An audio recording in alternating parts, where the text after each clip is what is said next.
I want to thank everyone who's joining. We have 77 attendees. We had well north of 200 people sign on and register for this webinar. And in the past 2 webinars, we've had regular attendance of around 150. So this has just been fantastic in terms of the interest and engagement. My name is Bill Dempster with 360 Public Affairs, and I'm going to try to help work the buttons and make sure that this works from a technical perspective. I'm also going to look for the participants and the observers to send in their questions. Don't save them until the end. As this kicks off and as you hear from our presenters, get them out there, because my job towards the end is going to try to consolidate a few of them, punt them back to Durhan and the panel so that we can tackle some of them. I will also let you know that we won't get to all of them, but they are certainly helpful and useful, and will inform future opportunities like this. And also, if there's any specific questions, we will get back to you personally if we don't get to them on the webinar. This webinar is being recorded. It will be posted on CORD's YouTube channel, and the slides will be up on SlideShare and available by tomorrow at this time, if not earlier. So with that, I'm going to throw it right over to the moderator for today, as usual, and that's Durhan Rodriguez to explain the webinar series, the context, and the panel. Over to you, Durhan. Thank you very much, Bill, and as always, thank you very much for providing all the supports to make this happen. So for those of you who have been with us, you will know this is the 3rd in our series that looks at the PMPRB. It's one group of sessions that we've been doing, and we hopefully, as Bill says, we'll be doing some additional kinds of webinars going in through the summer. As you will know, the first webinar that we had really looked at patients and the impact on patients with regard to potential delays or access to therapies or clinical trials that may not be coming to Canada as a result of the proposed price restrictions and the way they're being imposed. The second webinar, which we did last week, was really tremendous because we were able to provide some insights in terms of how industry makes decisions on how they actually decide what therapies, which countries to bring those therapies to, and when they would bring them in. And also we had some great insights from researcher clinician, really talking about the importance of having clinical trials and timely access to clinical trials, as well as timely access to therapies for rare disease patients. And then again, also to be able to understand, continually the impact from a policy point of view. So we actually had an ex-health minister who talked about, what the way in which the system actually looks at it. This actually then brings us to that highest level, and we're just so delighted with the people that have agreed to participate in this. We've got Martina Garot, who's going to be talking to us from the UK and presenting a bit of a background in terms of how we actually get to determining cost effectiveness thresholds. We've got Sandra Anderson, who is Vice President at NMR Strategies, who's going to be talking to us about her experience, actually, and some unique experiences in terms of being able to talk with companies overseas and those who are interested in bringing therapies to Canada, what it is that they look at, and what are some of the potential impacts of PMPRB that she's actually heard from them and certainly has had an opportunity to deal with them. And then, of course, we're really delighted to welcome PG Foray, who is Professor Director, James S. and Barbara A. Palmer Chair in Public Policy, School of Public Policy at University of Calgary, who's going to talk to us and bring in a lot of this together from a policy perspective. And I think this is going to help us in terms of really looking at where we are now and what we hope to be able to do in terms of moving forward on what are the alternatives, as opposed to what might be in front of us.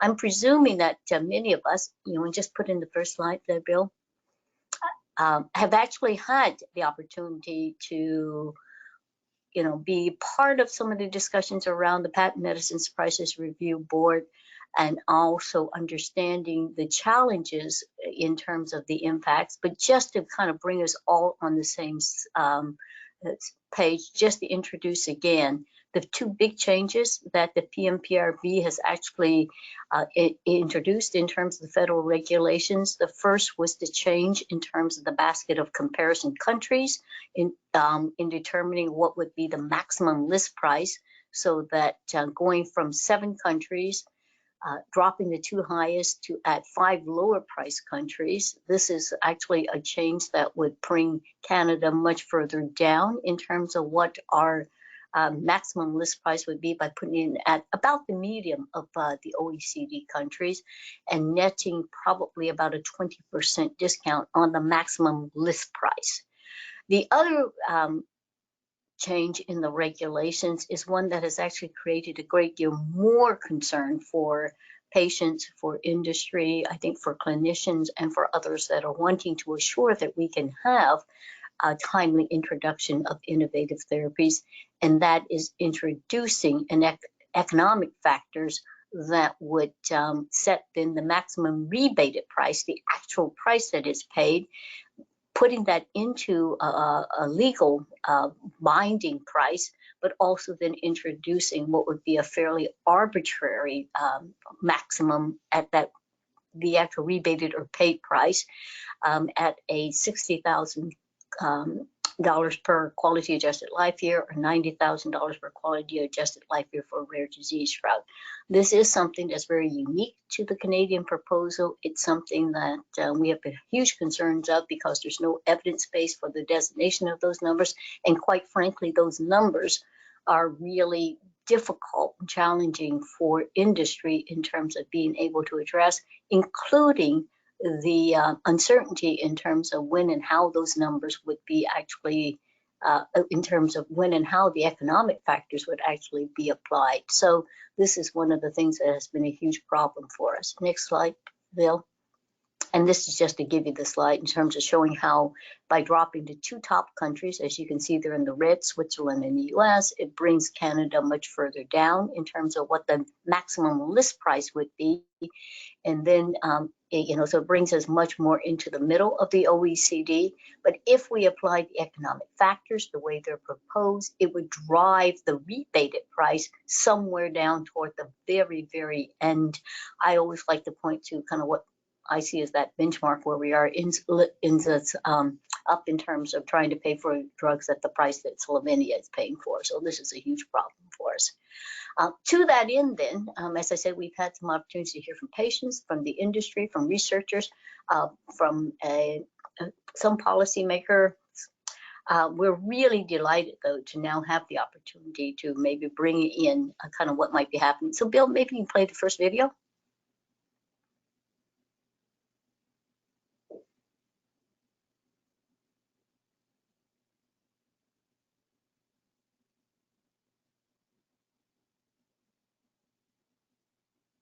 For this one, turn your volumes up, please, everybody, if you can.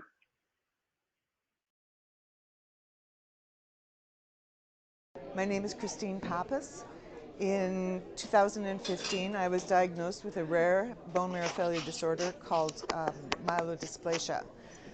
It is a rare disease. It was a struggle to find a support group that would help me through this journey. I eventually discovered the Aplastic Anemia and Myelodysplasia Association of Canada. I now sit on their board of directors in an effort to boost awareness of these types of bone marrow failure diseases. AMAC is also part of CORD, which is a very important part of what we do in terms of our advocacy. While we're aware that the Canadian government has a mandate to ensure that all Canadians have access to health care and quite rightly access to pharmacare across the country, we have to be aware that there's also this group, this population of people with rare diseases whose issues also need to be addressed. And sometimes that's an expensive issue. That's the reality of rare diseases. So the work that we do with CORD in terms of advocacy helps us to get the message out, not only to our own patient populations, but also to the government in terms of ensuring that the needs of rare disorder patients must be factored into the overall idea of a national healthcare and pharmacare system. Thank you very much. So I'm going to turn it over to Martina and hoping, I mean, as you can hear from Christine, rare disease patients are not oblivious to the fact that our drugs on an individual basis are quite expensive. The challenge is how do we actually make sure, though, that we can actually make those drugs accessible to patients, obviously with concerns around how they're also manageable or sustainable within, for us, obviously, a publicly funded healthcare system, but even if it's a private drug plan, how do we make sure that they are priced and brought in appropriately? So I'm delighted to have Martina here. She's a director at the Office of Health Economics. She's one of the authors of a very insightful paper that I think she will reference here, our cost effectiveness thresholds fit for purpose for real world decision making. And we really appreciate your providing your perspectives on quality thresholds, as well as maybe some thoughts on other modifiers for assessing drugs like cancer and orphan drugs. So over to you, Martine, and thank you so much for doing this for us. Well, thank you so much for having me today, and thank you so much for your introduction.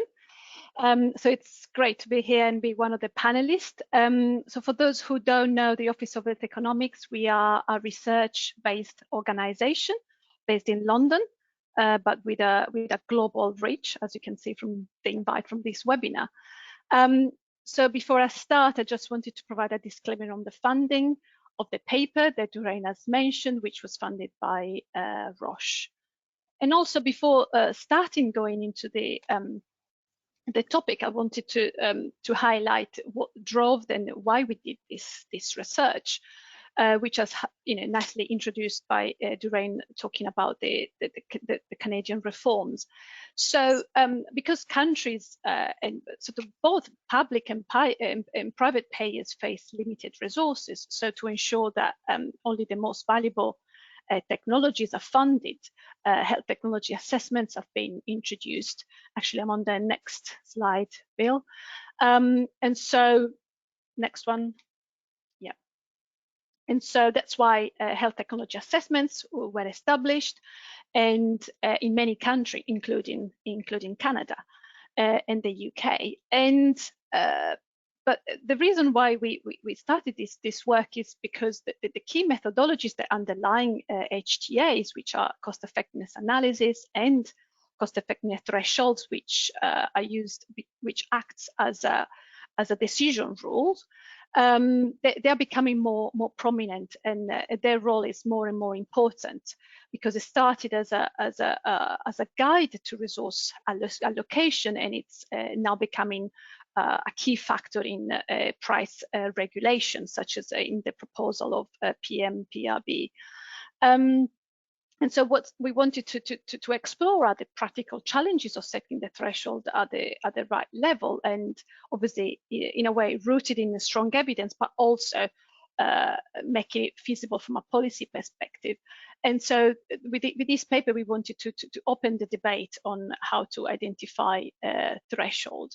And so what I'm going to explore is, first of all, going back to the basic understanding what is the threshold and how have been determined and how are they applied in different settings, and understanding the implications of setting and using the wrong threshold.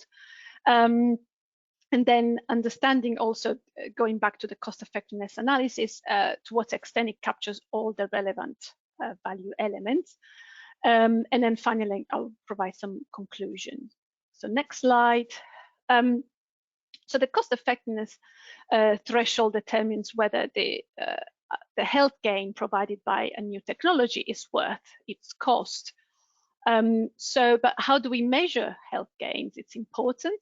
And in cost effectiveness analysis, we use quality adjusted life years, which is a measure which combines life expectancy with the quality of life, so to how close a patient feels close to full health. And the key advantages using QALYs is that allows comparison of outcomes across different types of diseases, so from cancer to mental health, but also across therapy. And so the threshold in practice has been used as a decision rule, as I said. It's anything above the threshold is less likely to be recommended. So next slide. But how in practice which role has in practice covered? So as I said, started as a guide for resource allocation, so understanding value for money of new interventions and which interventions should be prioritized, and then has become sort of more and more a tool for price regulation, either directly in the way that the PMPRB intends to implement it in Canada, or indirectly, like for example in the UK, where although we have a separate price scheme which regulates the list price, which basically monitors the overall spend on medicines, the NICE threshold has a indirect effect in the way that companies will set the price. And so more generally, it's the threshold has been used by many countries as an anchor for price negotiations, particularly for what Jerome called the rebated price. From more of a process perspective, the reason why the cost-effective thresholds have been introduced is also to provide some fairness and transparency in the system and make the decision-making more predictable and understandable for external observers and stakeholders, so to understand how decisions are reached. And so what we observed in our study is a different way to implement it. So one is the explicit, like NICE, so it explicitly indicate the level in a guideline and accepting that is a key determinant for decision making. Implicit, whereby there is a threshold that it's generally recognized and used, but only informally, and this provides some more level of flexibility to decision makers. And then finally, we also find some other estimation of thresholds which are simply based on past decisions. So researchers are looked at past decisions and inferred the threshold. So what it's here to highlight is that all of these thresholds were set up in a pragmatic way, given the limited evidence available. So next slide. So with this slide, I wanted to go back to the theory and how, so understanding how it's what it represents. And I mean, in theory, if you could know all your interventions that you want that you can potentially fund, decision makers can potentially just order them by cost effectiveness and fund them with the one with the highest cost effectiveness until the budget is exhausted. But we know that this is not possible because technologies appears in the system at different times. And so there is a series of repeated decisions. So health economists have tried to estimate the threshold. And one approach is the so-called demand side, which assumes that the budget can change over time. And so it should reflect society preferences. So in other words, it should reflect the willingness to pay for health of citizens. On the other hand, we have the supply side approach, which assumes that the budget is fixed. And that's probably why most payers have endorsed this approach. And so if the budget is fully used, it means that if you start introducing a new intervention, you have to displace an existing one. And so the health gains are associated with the displaced technologies represent the health gains that you lose, and so represented the opportunity cost. So, and that's the picture that appeared in an old BMJ paper to represent the concept of opportunity cost. So the choice between the approaches depends on various factors, including how health budgets are set. So next slide. So the previous slide was the theories, but then also the health economists have tried to estimate based on those approaches, provide an estimate in different countries of these thresholds. And on the supply side, they looked at the effects on changes on the health outcomes of changes of the health expenditure.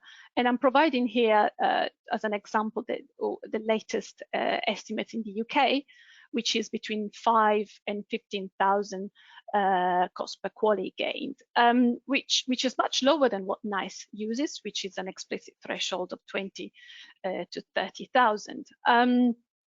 But the important thing to highlight here is that although those estimates are not used, have an important role in and significant impact on policy development and policy changes, as we can see from in Canada, for example. And so given the importance of those figures, it's also important to understand if they're robust enough to drive those policy changes. And so some of the probably one of the reasons why not necessarily implemented in practice is that there are limitations in those estimates, including, for example, the data that is available, which is only on mortality and doesn't include the quality of life, but also because it doesn't necessarily consider appropriately the differences across locations. And again, thinking about Canada, the differences across provinces can be substantial. So one nationwide threshold is not necessarily the optimal solution. And so the fact that there is a discrepancy between those estimates and what is used in practice, it's in a way shows the challenges in a setting that a threshold, and also highlights sort of the extent to which those estimates reflect the actual opportunity cost, although this is the concept that is supported. And then finally, for completeness, I wanted to reflect on the demand side estimates, which are so far been far too wide and too high, definitely higher than those for the supply side, which obviously make this approach attractive because it's driven by citizens' preferences, but at the same time raises issues of affordability from a payer's perspective. Next slide. And so here I wanted to reflect on what are the implications in principle for if you use a wrong threshold. Again, going back to the supply side, and the key issues is the loss in patient health potentially. So if it's a threshold is too high, then it means the resources are spent on a new treatment that provides fewer health gains of the treatment that it displaces. If we accept the principle of displacement. And on the other hand, the threshold is too low. It means that potentially cost-effective treatments are rejected. So in the short term, it means that access is denied. And I haven't reported in the slide, but in the long term, what we can say is that if more and more countries adopt low decision rules leading to decrease in price, then there will be impact also on the investment on innovations and R&D choices. Because the business model might not be sustainable. And I'm thinking here, obviously, particularly in the case of rare diseases. Next slide. So, and so here I wanted to explore another aspect. And so going back to the cost effectiveness analysis more generally and the way health gains are measured.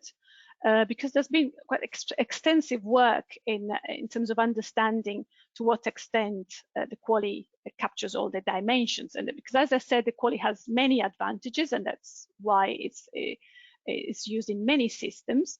But it's also been recognized that might not capture all the dimensions that matter to patients and society.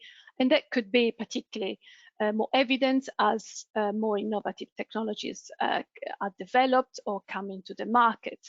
And so, for example, society might be willing to trade off some of the health gains for other benefits that are valued by patients and society. And then, for example, in the case of curative therapies, there might be a willingness to pay more for these because they provide a cure rather than incremental gains over time. But sort of more generally giving priority to patients that have conditions which are life-threatening or highly debilitating, even if the quality generated are less than in other conditions. And so all of this just raises, and I don't have time to go into much details of this work, which has generated substantial work around in literature in the health economics world, but it's just here to say that some of those factors, such as severity, for example, could be incorporated into the QALY frameworks, and some countries have done it. And one way to do so is to adjust the threshold, for example. And we recognize that the new PMPRB proposals have an option for a higher threshold for rare conditions, but it's a matter of understanding if that would be enough to meet the return on investment of the private sector. Next slide.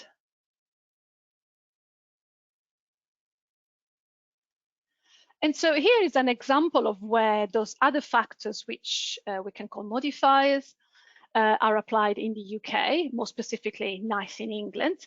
And not this to say that the UK system is perfect, but it's because obviously every HTA system, every healthcare system has its own challenges, but it's just more of an illustration of possible flexibility around the threshold, which in the case of the UK, as I said, there is an explicit threshold between 20 and 30,000.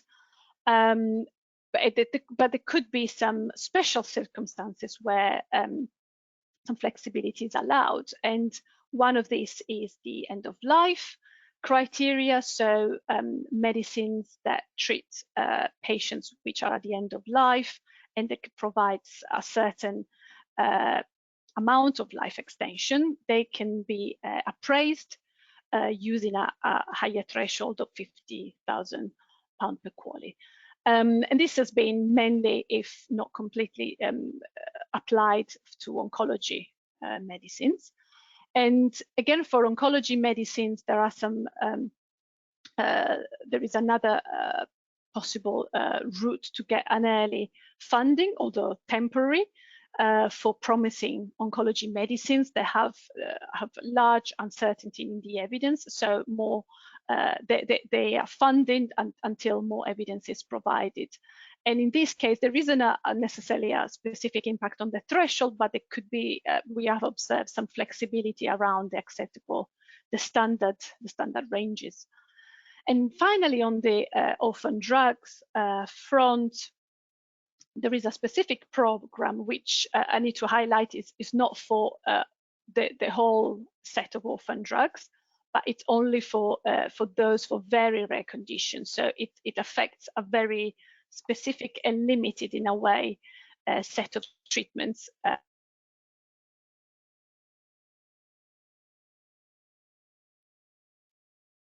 Threshold of 100k per QALY, up to 300, which is very exceptional, but it's still possible. Yeah, so as you can see, those factors, those modifiers were mainly based on severity, although end of life is a very specific way to define it, and rarity, and as well as efficacy of the drug.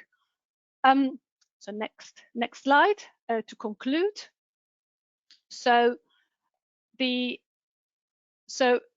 I said, I've tried to explain why we need a threshold, how it's been established in practice by policymakers, and how evidence has been developed to produce some estimates, and finally how QALY might need to be complemented by other factors to reach decisions on treatment funding in a way that could reflect patients and society preferences.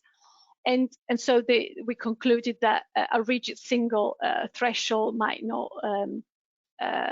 be optimal, and might lead in the short term to a reduction in access to future innovation, future valuable interventions. And so one way to address this issue could be the introduction of multiple thresholds, where additional factors are considered and taken into account, preferably explicitly.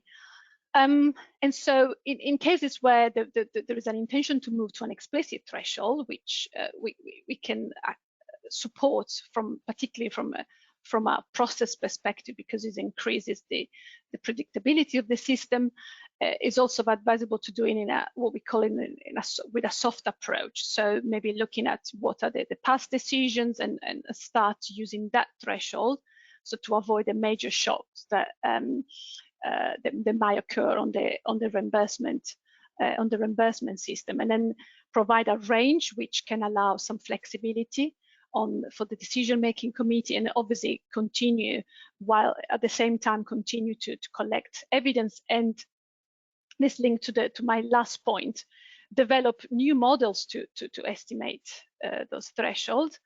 Particularly, I know that in Canada there's been a sort of some work around those new frameworks, but we also recommend to introduce some different factors related to the functioning of the pharmaceutical market, including the R&D costs and R&D incentives that should be included in these kind of models.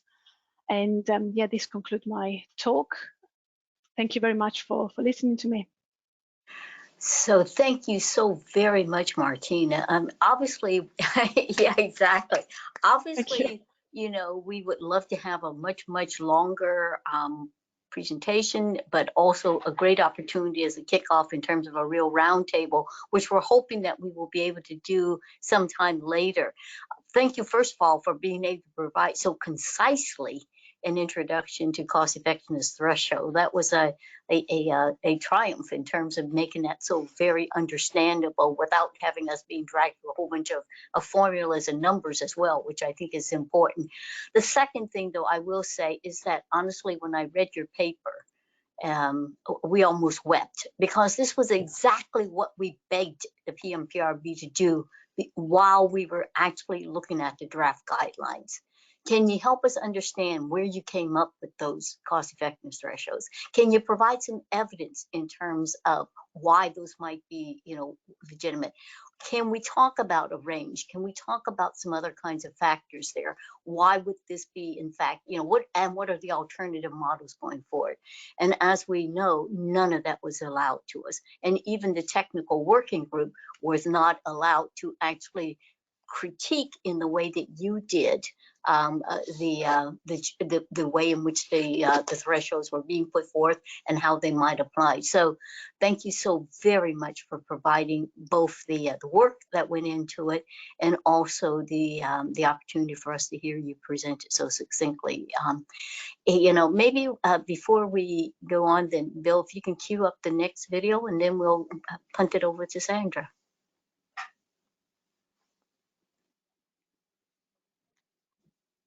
Hi, my name is Deanna Baduch, and I'm the founder and director of the Vancouver Acromegaly Support Group and the founder and director of Acromegaly Canada. My rare disease is called acromegaly, where my pituitary gland creates too much growth hormone, which affects our glands, organs, soft tissue, muscles, and bones, and we grow. With our disease, we have recently discovered that within the tumor, there's actually two different pathologies inside the tumor, which means that not one medication can treat both pathologies.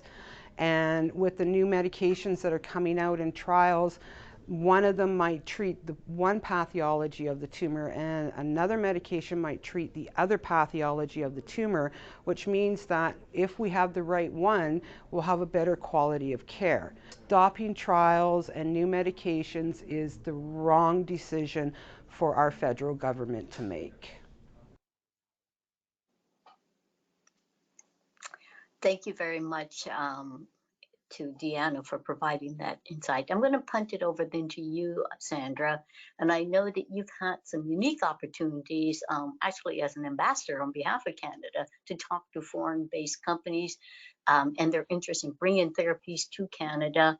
Can you tell us a bit of a brief summary of the key concerns that these companies raise in terms of making the decision to bring a new therapy to Canada, and maybe of their reactions to these PMPRB changes? I know we're not giving you a whole lot of time to get the breadth of it, but I know you can do it succinctly for us. Thank you, Derhan. I appreciate your asking me to participate today. Just to give everyone background, our company does work a lot with companies, 1 to 2 years, even more, prior to them coming to Canada. So as Durhan mentioned, I did have the opportunity to work with Health Canada, Investment Canada last year, and travel to Japan and South Korea to speak with a number of pharmaceutical manufacturers who are considering coming. Answered a lot of questions and tried to explain our system and our processes in 1 hour while I had a translator translate to 50 manufacturers. So it was quite an experience. What I tried to do today is give you an idea of the questions and the concerns that we've received. And it's not just from the manufacturers from Japan and South Korea, but we do also work with a lot of European manufacturers and US manufacturers who are thinking of coming to Canada.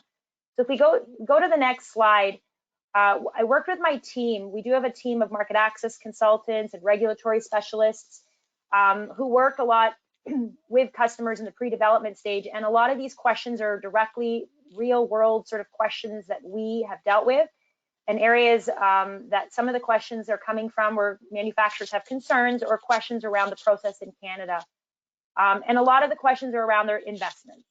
They want to understand our market size, who are their stakeholders, how will their drug be distributed, who are the payers on the public and the private side. We do have to explain a lot to manufacturers that we don't have a universal budget, and it does take time to get public funding in the provinces. A lot of companies are concerned early on, not just about the price, but about the costs that they will incur on their capital side, on their operational costs as well. They have invested quite a bit in research and development, and they are looking to come to Canada to understand what types of returns they're going to get, what types of investments, but what are their costs overall during their journey here. A lot of the time we spend is explaining what the public system covers and what it doesn't. That takes time for them, and we do a lot of scenario planning and strategizing with them around their forecasts and how they and more realistic scenarios of when they will make up their profits and when they will actually make up their costs. One of the things that manufacturers are very inquisitive about are timelines.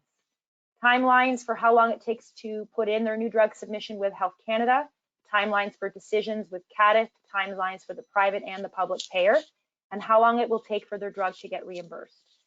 So we spend a lot of time explaining the different steps with the Patent Medicine Review Board, but also with CADTH, the INES, and all the other payers, just to explain it's not a one-time sort of process. There are certainly things you can do to have priority reviews as examples, or get your submission in sooner, but there are a lot of timelines that they have to consider when they're talking about forecasting and understanding the time it takes to get the drug reimbursed.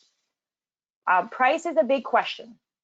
When I traveled last year to Japan and South Korea, it was still early days. The announcements were out on PMPRB, but they did ask a lot about the changes in the upcoming guideline changes in July. So again, I was able to explain high level, but what I found in the last few months when we have these discussions with customers, when my team does, a lot of it is around scenario planning. If the drug is set at a certain price, what will the impact be? And we scenario plan, to be honest, a few scenarios. And this is where manufacturers are looking at the risk, predictability, and which scenario will allow them to be more successful. And this is the conversations we've been having a lot more of. A lot of companies are worried, and I'll talk a little bit about that in my next slide. A lot of companies also need to understand what are the services they have to fund themselves. It's not just the price of the drug that they're funding and making up their costs there. There are also healthcare delivery costs that might not be publicly funded in each province. And these are things that are a surprise to them sometimes, but it's certainly something we do bring up and help them understand what the cost will be, the true cost, so that they're able to plan accordingly.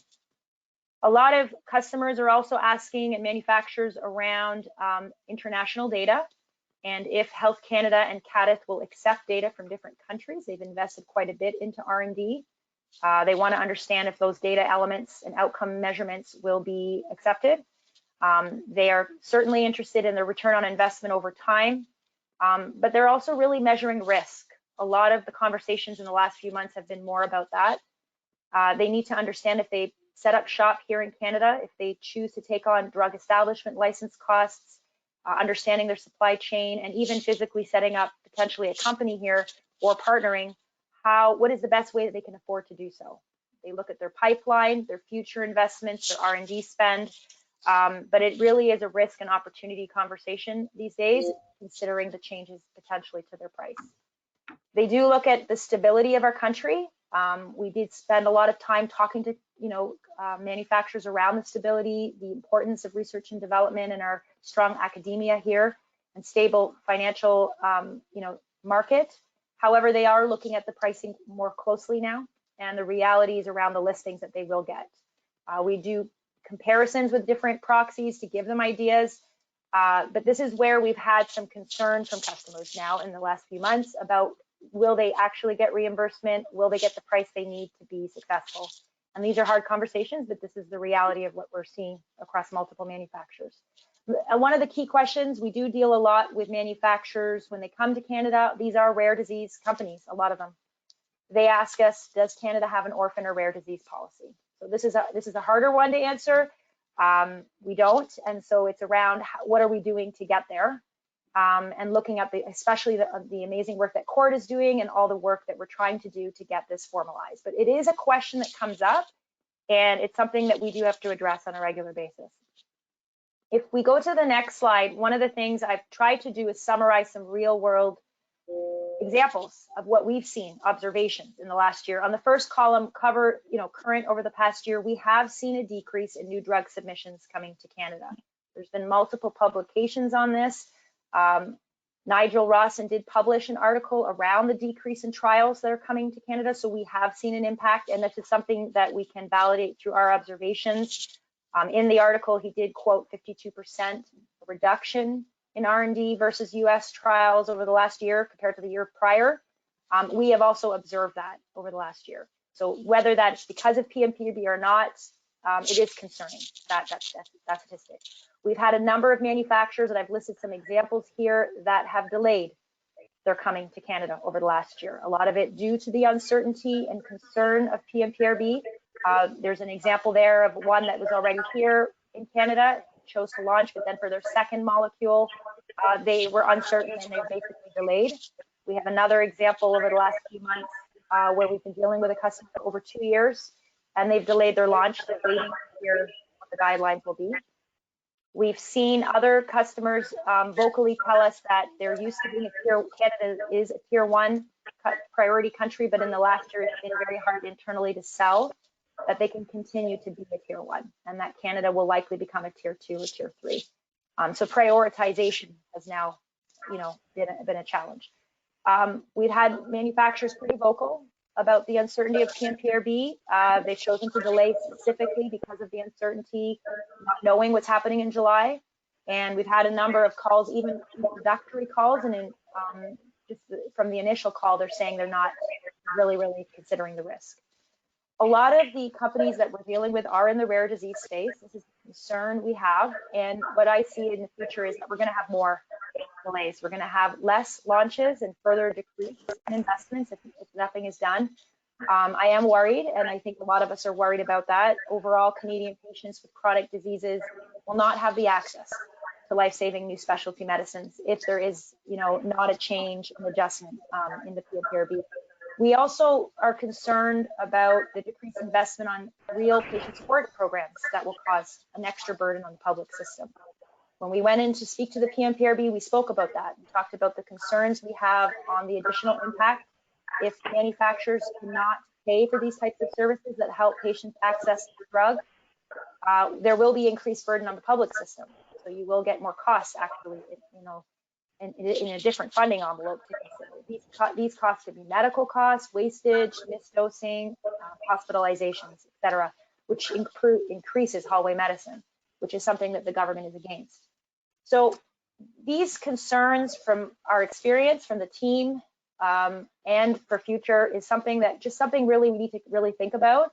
It's something that we vocalize with PMPRB, and it's something I think we just have to think about as we move into the future discussions with PMPRB to really look at different ways to consider this. Right now, we've seen a real impact in the conversation over the last year, and I'm just concerned that it'll go even worse. So again, more to consider, and I'm hoping that shares some perspective on my experience and my team's experience, and look forward to further discussion. Thank you very much, Sandra. And again, this could take us into some really great discussions moving forward. So now we get to have, I think, the icing on the cake here. I'm really delighted to have Peggy Ford be willing to do this. I know you do policy on a broad front, not just health policy, one of our preeminent Canadian thinkers in terms of policy, and I'm so happy that you've agreed to speak to us. So really, you've heard it all. You've heard from the patients, you've heard the economists, you've heard the foreign companies. From your policy perspective, can we address all of this while assuring cost effectiveness of our drug programs? What do you see here? So first of all, for me, it's still the morning, so good morning, everyone. And so very honored to be here. Those are really remarkable presentations. And I really, you know, everyone that has some time, I invite you to look at the report Martina did. It's really eye-opening and a very great piece of policy research. Where to start? I came to that field, you know, my interest in rare diseases started, I was at a meeting at the OECD in Paris. OECD has a very, very strong group of people working on drug policy. And that day, by coincidence, it was the first time that on the German market, that for all sorts of reasons is one of the most open market in Europe, was introduced a drug that has a tag price of more than €500,000. And so my reaction, like, you know, people that do not know anything about the field is, oh my God, you know, it was like something like €600,000. And so you say, oh, this is terrible. And I remember the German delegate telling me, very eye-opening for me. He said, no, PG, this is not a problem. You know how many people are actually suffering from that disease in Europe, not in Germany, in Europe, 6 people. You know, basically, this is $4 million a year, 4 million euros a year. This is a rounding error in our budget. So I start understanding that when we talk about these issues, the policy perspective is that you have to think about the cost, the discussion we have today. You have always to think about the number of actual patients that are in need of that drug. And of course, you have to think about the payer. You know, if a drug is extremely expensive, I understand why people that, you know, if you're PEI in Canada, so a very small province, this is very threatening. If we pool the problems that Canada with its 38 million people, it stopped to be such a problem. The size of the payer, the cost of the drug, the number of patients. And we always have to think those 3 elements into account when we're discussing rare disease drugs policy. You know, we don't have much time, and I don't want to take too much time either. So I just want to concentrate maybe on 2 ideas. The first one is very much related to what Martina presented, is this question of using QALYs in this conversation. Again, conversation in which you're trying to create a relationship between payers, patients, and drug companies, but also around the cost of drugs. And I understand, I have said that publicly many times, that it's very convenient, and Martina alluded to this question, it's convenient to use QALYs. It helps making comparisons between type of treatments, and I understand why a payer will want to use QALYs in this conversation.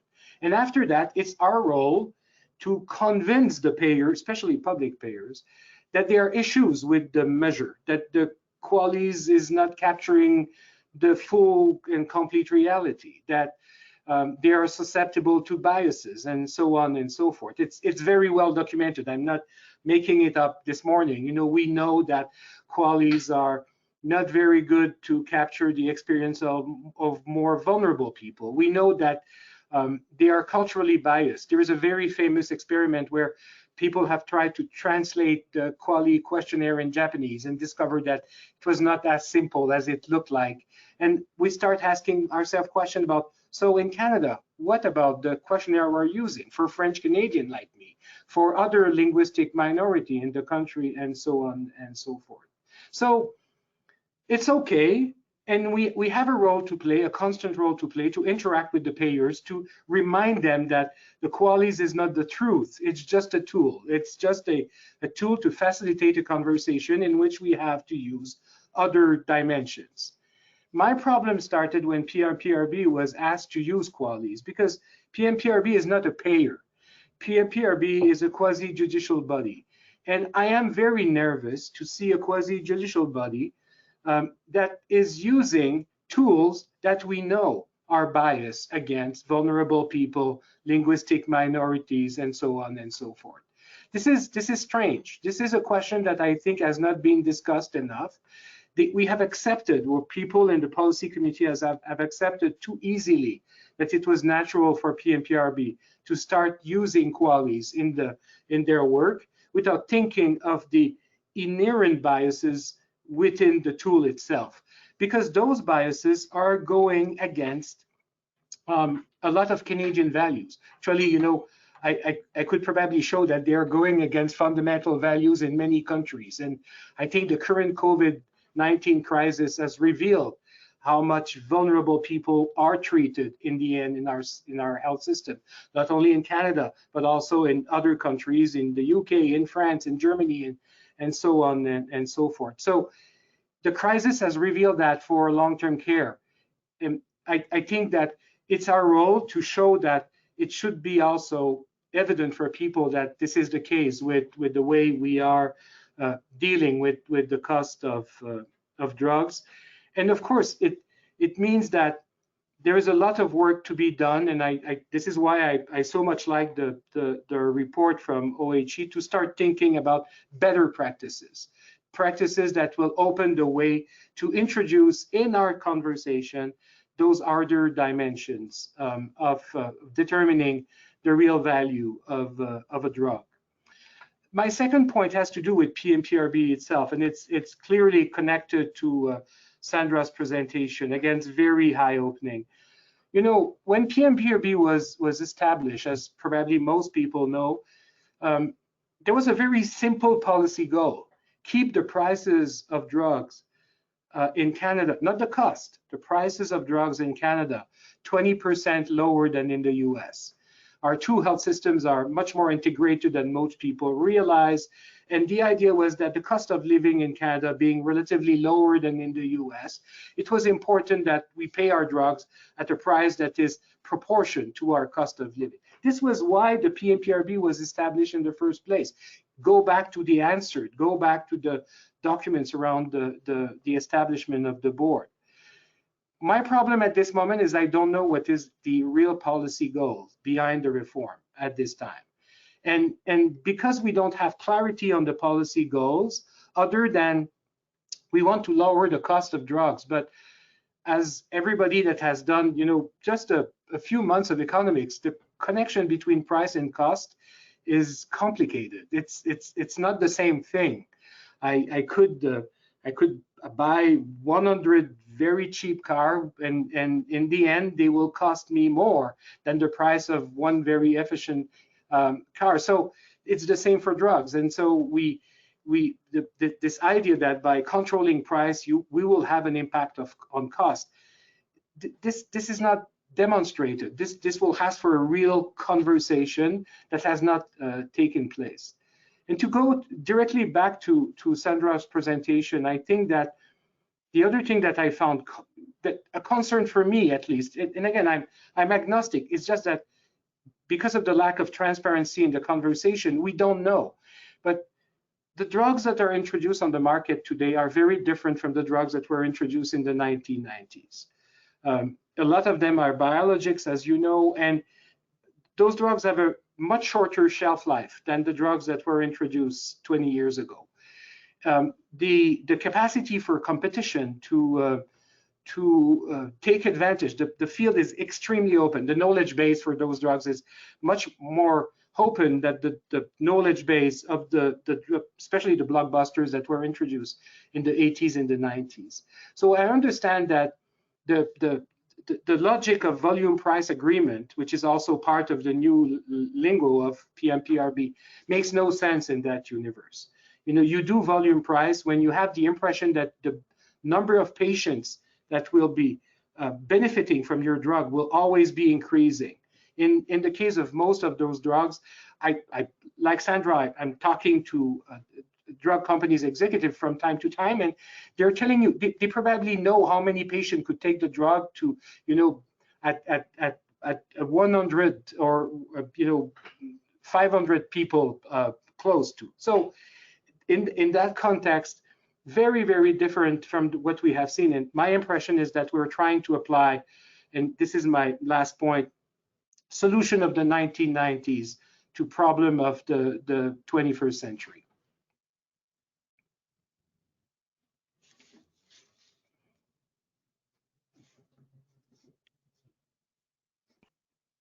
Dirhan, I think you might be Sorry, on I mute. guess I'm still on mute. Thank you so much, PJ. This is exactly, again, the kind of discussion I wish we had been able to put forth in front of, certainly our committee that was trying to provide advice on the draft guidelines, and I think nobody was listening to. So this is amazing to have, and we're hoping that, there's still the opportunity to get the PMPRB to go back, take a look at what you're doing, listen and have these open consultations, because we also know there were no open consultations. There was no opportunity to have this form of dialogue. People were allowed to submit, but those submissions were never discussed in any kind of open forum. Unlike what happened, I think, when the UK introduced their value-based pricing with, again, some explicit cost effectiveness threshold, at the end of the day, after a year and a half of consultations, they threw the whole thing out because they said it was not only not acceptable, it was not going to get them to where they wanted. So maybe what we can do with this is we would like to have a plea for it. Let's have these consultations. And what we're asking is that the PMPRB actually just put a hold in terms of implementation. There's no rush. Their proposed date was July 1st to implement. They're supposedly still giving us the second set of draft guidelines, which we have not seen. We've heard the rumors that, in fact, everything may be delayed, which would actually be quite wonderful because it could give us the opportunity to have these kinds of discussions. We're totally out of time, but I think it's worthwhile because we've had some brilliant presentations and thoughts, and we know this will not be the last conversation that we have, and we would love to have you come back. Maybe, Bill, I don't know, I don't think we've got time to actually throw it to any kind of open Q&A. Can I ask both Sandra and PG, though, to maybe make a quick 1-minute comment on something that I think is, I wanted to ask anyway, I was hoping to ask Martina, and that is, in this time of COVID-19, we've seen how everybody rushes to bring in a vaccine to prevent, and we're rushing in to bring in treatments, and really nobody's looking at cost effectiveness while we're trying to do this. I mean, this is what we say the rare disease community faces every single day. I mean, all of our patients have these life-threatening conditions for which there is no treatment, and they're trying to find a prevention. What we're fearing is that we're going to be pushed even further behind as everybody rushes to COVID. Not to say we shouldn't do COVID, but my question to each of you, if you can answer me in one sentence, can we do both, or can we afford not to do both? Can we afford to treat rare diseases at a time that we're also thinking about how we're going to treat this public health threat? Maybe I'll start with you, Sandra. What do you think? So I think we can do both. I think on the COVID side, I think all of us, after heavily investing in a vaccine's development, a manufacturer will expect a reasonable return. I do think that that's something to consider. And will a manufacturer want to bring a COVID-19 vaccine to Canada if it's a tendered price and that it can be reduced by the PMPRB? That's my concern. I do see the likelihood that Canada will not necessarily be a priority if the COVID vaccine is developed outside, unless the government postpones the PMPRB revisions or exempts a COVID-19 vaccine. Manufacturers will choose to sell what is likely to be a limited supply to other countries for guaranteed prices before considering Canada. That worries me. The other case on rare disease, I still think there's a similar urgency. We cannot continue to review the drugs the way we are. Manufacturers have discussed they will not be coming to Canada. I've illustrated many examples. Other people have mentioned many other examples. We need to look at the value of the product in the rare disease space and change the conversation from price to value, and looking at different ways of measuring outcomes. Real world evidence, pay for performance, managed access models. These are the types of models that make more sense. They're doing it in Europe, they're doing it around the world. Why not Canada? So I do think it's a priority, both in COVID, both in rare disease, and real world evidence to me is an area that we should be focusing on versus looking at price in a moment in time. PG, I'm going to give you the last word to wrap this out. Oh, Sandra said it all. I totally agree with her. It's yeah. Thank you. Okay, thank you very much. So just to put up our last slide, Bill, you want to just remind everybody about getting access to? We've got key recommendations. I won't take the time to do that because I think we've seen them before. Really what we are asking is PMPRB to do a full stop. Let's have these kinds of discussions, have these consultations, and really we can, you know, if we're going to implement the 11 countries, I think we could do that as a first step. Getting back to what PG said was the original intent, can we get ourselves to 20% below maybe the OECD average, as the OECD highest number, as opposed to just the US? And really, can we come back to some reasonable discussions around what we can do to ensure that we've got drugs, but we also obviously are going to be able to afford them? I think that's the discussion that take place. So just to say in conclusion, we've had 3 amazing series of webinars. You can find them on our YouTube. You will find the links on our website and on our Facebook as well. We really urge you to really take the opportunity, if you can, to provide us with additional questions that you've got.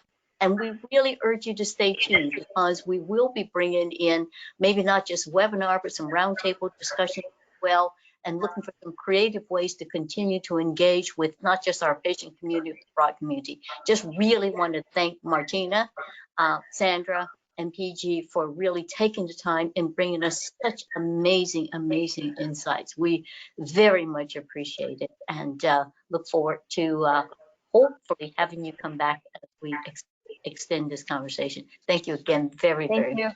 Thank you very much. Bye. Thank you. Thanks, everybody.